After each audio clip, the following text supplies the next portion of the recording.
Ni dah pisah ke? Kenapa lambat? Tahu tak panas ni?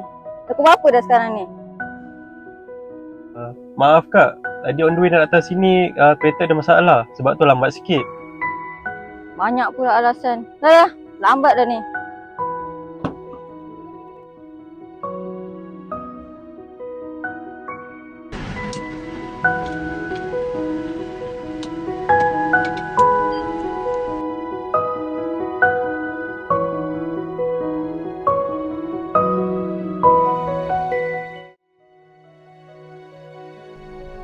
Cik, kalau boleh saya tahu, cik asal dari mana?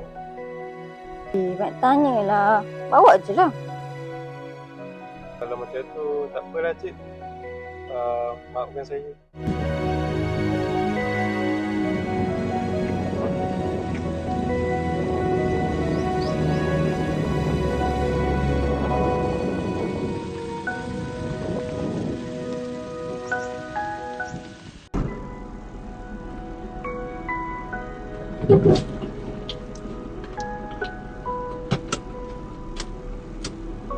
Kita dah sampai dah ni cik.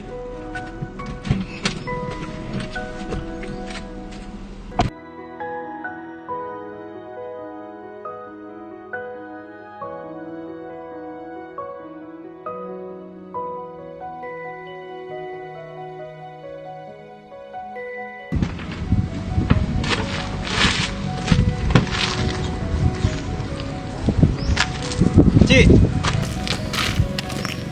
Awak nak apa lagi ni? telefon tertinggal ni.